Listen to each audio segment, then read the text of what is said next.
In the vast plains of Montana, Sam Crawford, a weathered rancher in his late 50s, has spent the last 3 years struggling to maintain his family's century-old ranch after his wife's passing and his son's departure to the city. Known throughout the county for his self-reliance and stubborn independence, Sam has slowly isolated himself from the tight-knit ranching community that once considered him family.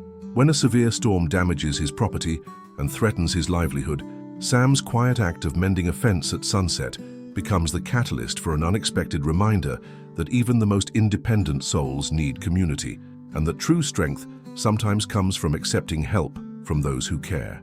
The amber sun hung low over the crazy mountains, casting long shadows across the Crawford ranch as Samuel adjusted his worn leather gloves and surveyed the damage before him. 3 sections of fence lay twisted and broken, victims of last night's fierce thunderstorm that had rolled across the Montana plains with the fury of an angry god.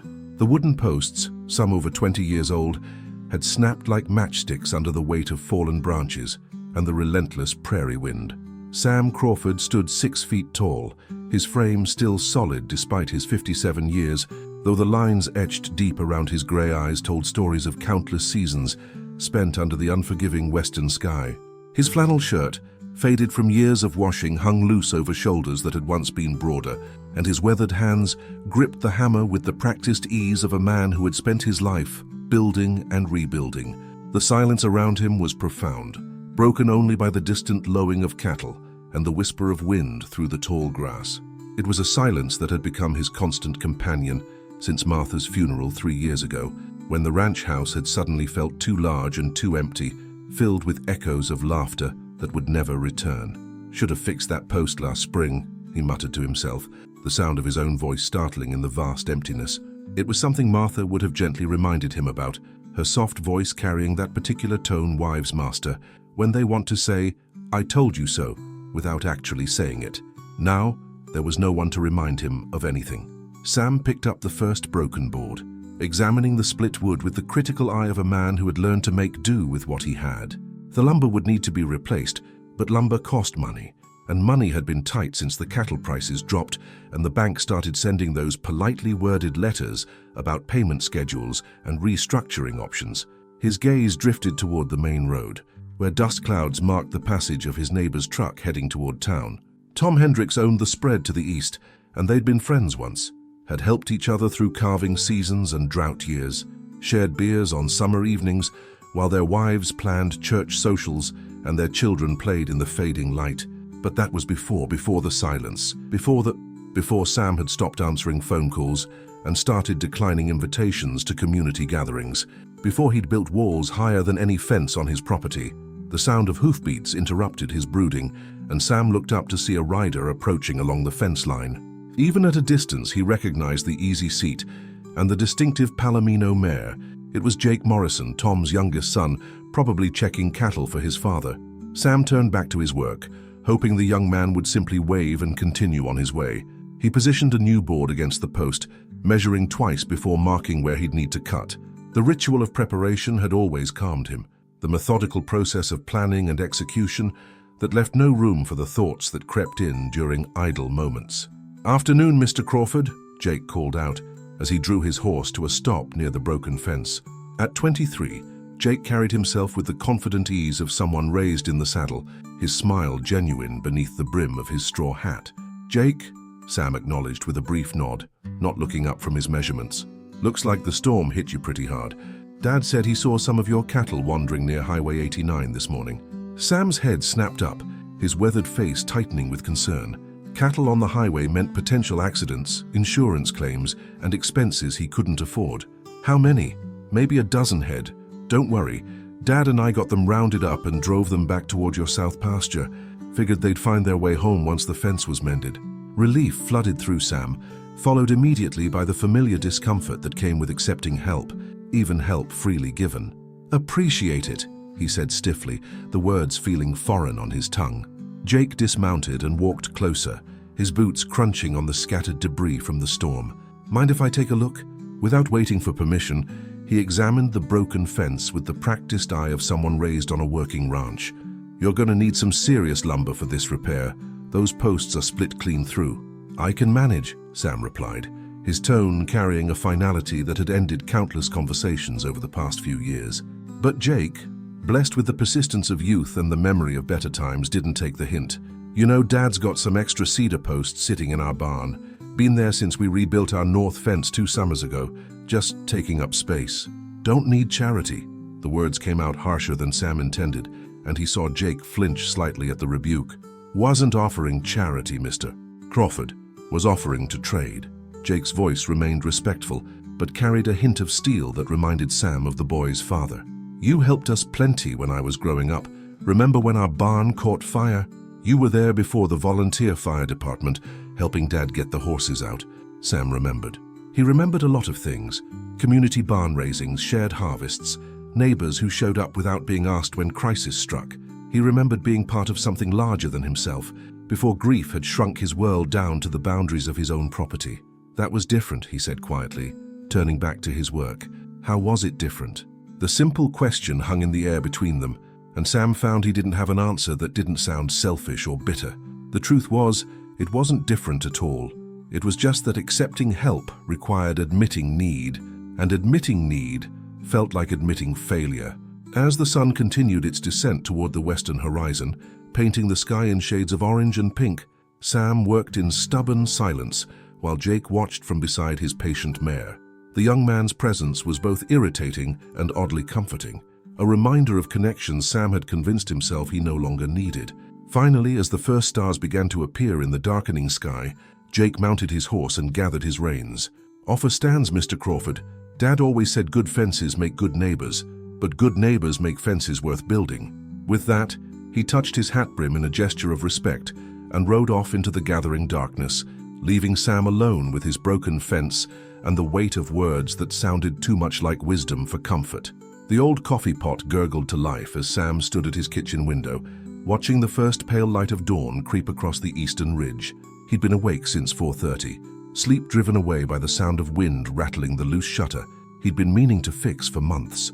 The kitchen felt cavernous in the early morning quiet, its yellow walls faded and cheerless without Martha's touch. No fresh flowers on the table, no smell of baking bread, no gentle humming that had once filled the spaces between heartbeats. His reflection stared back from the window glass, a stranger with hollow cheeks and hair gone more grey than brown. When had he started looking so much like his father in those final years, when the old man had retreated into himself after losing the woman who'd been his compass for 43 years? The fence repair would take most of the day, Sam calculated as he poured coffee into a chipped mug that had once been part of a set Martha had picked out in Billings during their 25th anniversary trip. He'd driven to Wilson's Hardware yesterday evening after Jake's visit, spending money he couldn't spare on lumber and nails, his pride more expensive than the materials themselves. "Stubborn old fool," he muttered, the words echoing off the empty walls. It was something Martha used to say, though always with affection, usually while bandaging cuts from his various attempts to fix things that probably required professional help. The screen door creaked as he stepped onto the back porch, coffee steaming in the cool morning air. Somewhere in the distance, a meadowlark called out its liquid song, and Sam felt a familiar pang of loneliness so sharp it nearly took his breath away. Mornings had been their time together, Martha with her second cup of coffee and her crossword puzzle, him planning the day's work while she offered gentle suggestions he pretended to ignore but usually followed. Movement in the south pasture caught his eye, and Sam squinted against the rising sun to see several of his cattle grazing peacefully near the creek. Jake and his father had indeed returned them safely, probably spending an hour of their own precious time to round up animals that weren't their responsibility. The gesture sat uncomfortably in Sam's chest, a reminder of debts he didn't know how to repay or acknowledge. He drained his coffee and headed toward the barn, his boots crunching on gravel that needed fresh spreading. The familiar weight of his tool belt around his waist provided comfort, each hammer blow and saw stroke, a meditation that kept darker thoughts at bay. Work had always been his salvation, the physical labor that turned restless energy into something productive and meaningful. The broken fence looked even worse in full daylight, 3 sections completely destroyed and a 4th badly damaged. Sam began the methodical process of removing the splintered boards, stacking the salvageable pieces in one pile and the worthless debris in another. The repetitive motion settled his mind, and for a few precious minutes he could almost pretend that Martha would call him in for lunch, that his son David would drive up the lane with grandchildren Sam had never met, that the silence was temporary rather than permanent. Dad always said you were the best fence builder in the county. Sam spun around to find David Hendricks approaching, Tom's older son who now ran his own spread 20 miles north. David had Martha's gift for moving quietly, and at 35, he carried himself with the confidence of a man who'd found his place in the world. "Your father was prone to exaggeration," Sam replied, though he couldn't quite keep the pleasure from his voice. Tom Hendricks had indeed said that, usually after a few beers at the annual Cattle Association barbecue. David laughed, the sound warm and familiar. "Maybe, but he also said you taught him everything he knew about building to last." He gestured toward the broken fence. "Storm damage?" "Lightning struck that old cottonwood, brought the whole tree down across 3 sections." Sam turned back to his work, uncomfortable with the scrutiny. "Nothing I can't handle?" "I'm sure you can." David picked up one of the broken boards, examining the clean split. "But handling something alone and handling it efficiently aren't always the same thing. I've got my crew finishing up a job about an hour from here tomorrow. If you want, I could bring them by when we're done, help you get this knocked out." The offer was made casually, the way neighbors used to help neighbors before pride became more important than practical sense. Sam felt the automatic refusal rising in his throat, the practiced words that had kept him isolated for 3 years. But something in David's tone, respectful, patient, without a trace of pity, gave him pause. "Crew's got to eat anyway," David continued, when Sam didn't immediately respond. "My wife packed enough sandwiches to feed half the county, and you know how Sarah worries about people not getting proper meals." Sarah Hendricks. Sam remembered her as a girl, Tom's daughter-in-law who'd brought fresh energy to their family gatherings, whose laugh had filled rooms, and whose cooking had become legendary at church socials. The mention of her name brought a flood of memories. Community meals, shared celebrations, the complex web of relationships that had once made this vast landscape feel like home. "I don't need," Sam started, then stopped. The words felt hollow, automatic, a response worn smooth by repetition rather than conviction. "Course you don't," David agreed easily. "But maybe the rest of us need to help. Maybe being useful to our neighbors is what keeps us from forgetting who we are." The simple statement hit Sam like a physical blow, carrying truth he'd spent 3 years trying to avoid. In his grief and isolation, he'd robbed his neighbors of something precious, the opportunity to be the kind of people their parents had raised them to be, the chance to maintain the bonds that made survival possible in this harsh and beautiful land. David mounted his horse with fluid grace, settling into the saddle with the ease of long practice. "Think about it, Sam. Some things are better done together, even if we could manage them alone." As David rode away, Sam stood among the broken boards and scattered debris, feeling something shift inside his chest, a crack in the wall he'd built around his heart, small but significant. The fence could wait another day. Maybe it was time to remember that some repairs required more than lumber and nails. The afternoon sun beat down mercilessly as Sam worked alone on the fence, sweat staining his shirt and dust coating his forearms. He'd been at it since dawn, methodically replacing each broken board with the stubborn determination that had carried him through 3 years of solitary existence. His back ached from bending and lifting, and his hands, despite the worn leather gloves, bore fresh blisters from gripping tools too tightly. By 4 o'clock, he'd managed to complete one section of the 3 that needed repair. At this pace, working alone, it would take him the better part of a week, time he couldn't afford with cattle needing attention and hay that should have been cut 2 weeks ago. The irony wasn't lost on him that his determination to prove his independence was actually making him less capable of managing his responsibilities. He paused to wipe his forehead with the back of his sleeve, squinting against the glare as he surveyed his progress. The new boards looked raw and pale against the weathered grey of the older fence, but they were sturdy and straight, built to last another 20 years if properly maintained. Martha would have approved of the workmanship, even if she would have gently questioned the wisdom of tackling such a large job alone. "Looks good, Sam." The voice startled him, and Sam turned to see Tom Hendricks climbing through the gate, moving with the careful precision of a man whose knees had absorbed 63 years of ranch work. Tom's presence here, in the middle of a weekday afternoon, was unusual enough to set Sam on edge. "Tom." Sam's greeting was neutral, neither welcoming nor dismissive. "Jake told me about your fence troubles." Tom approached slowly, his hands empty of tools or obvious purpose. "Said you declined his offer of help." "Don't need help." The response came automatically, though it sounded less convincing than it had that morning. Tom nodded as if he'd expected nothing else, then surprised Sam by settling himself on a large boulder near the fence line, clearly intending to stay a while. "You know, my granddad used to tell a story about the winter of 1932, when the blizzards came early and stayed late. Temperatures dropped to 40 below and stayed there for 3 weeks straight."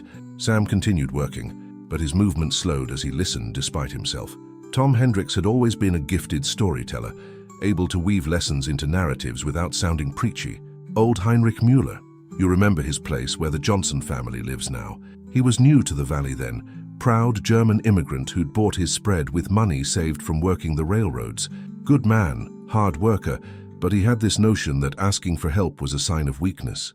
Tom paused, watching a red-tailed hawk circle lazily overhead. When the blizzards hit, Heinrich's cattle got trapped in a coulee about 2 miles from his barn. He spent 3 days trying to dig them out by himself, working from dawn to dusk in weather that could kill a man in minutes. By the 3rd night, he'd managed to free maybe a third of the herd.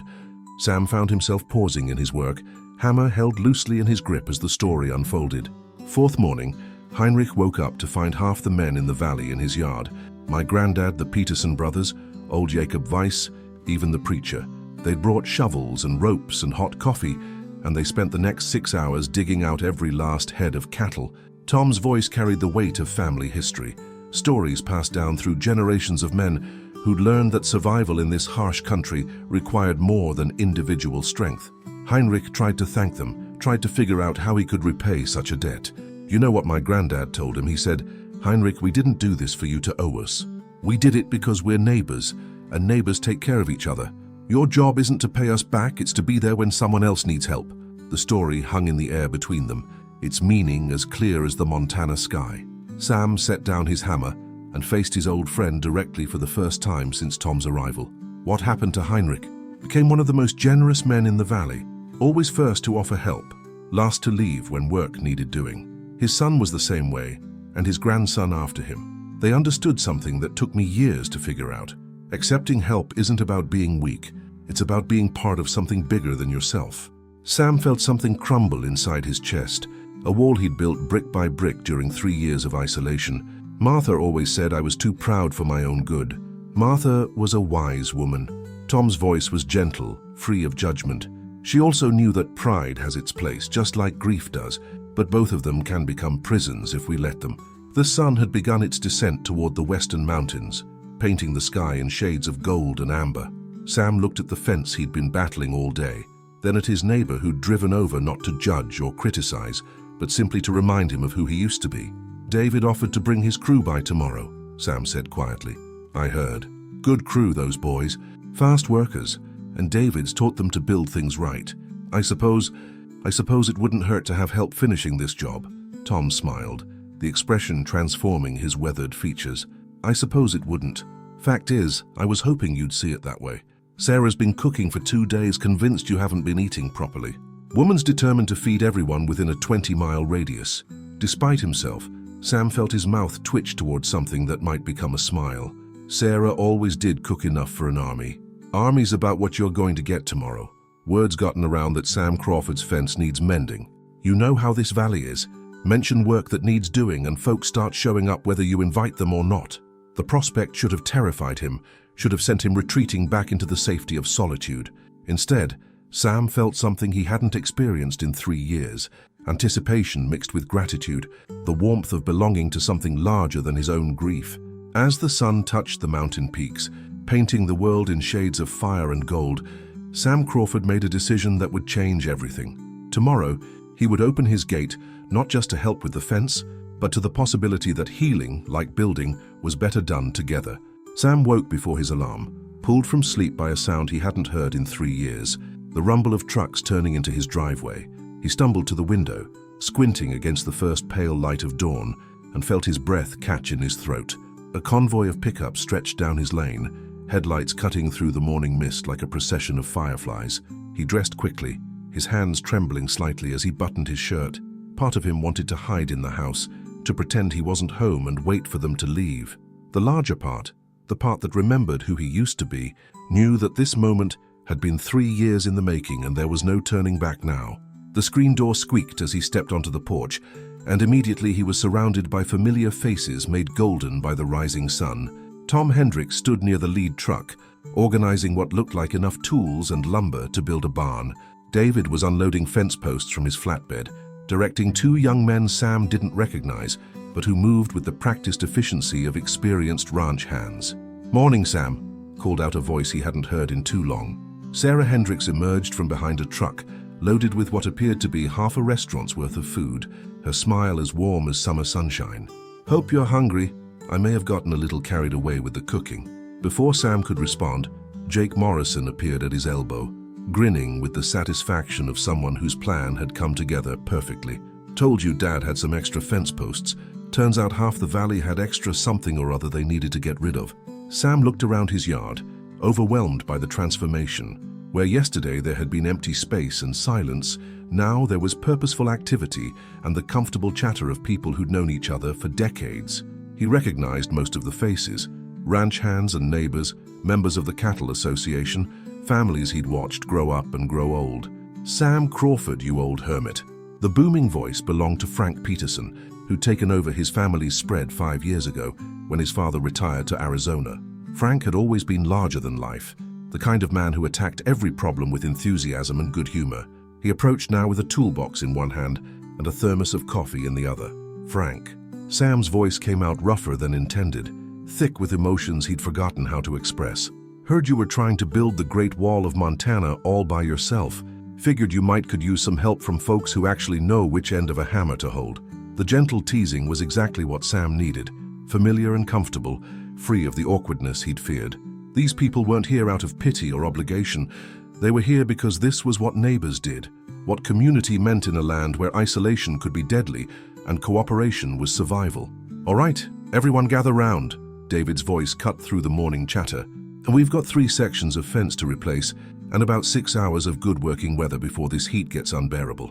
I've brought my crew, but I'm going to need some of you to help with posts while others handle the boards."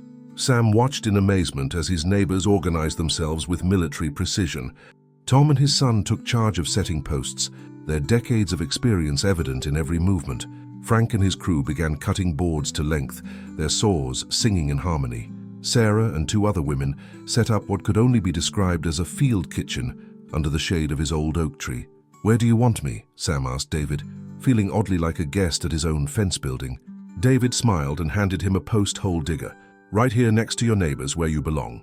The work began in earnest as the sun climbed higher, and Sam found himself swept up in rhythms he'd forgotten existed. There was Jake, following his father's patient instruction as he learned to set a post properly. There was Frank, telling outrageous stories that had everyone laughing despite the sweat pouring down their faces. There were the Hendricks women, keeping everyone fed and hydrated with the fierce dedication of mothers caring for wayward children. As the morning progressed, Sam began to remember things, not just how to work alongside others, but why it mattered. There was satisfaction in seeing Jake master a skill his grandfather had taught him. There was comfort in Frank's terrible jokes and Tom's steady wisdom. There was healing in the simple act of belonging somewhere, being part of something larger than grief and solitude. "Sam, you might want to see this. Want to?"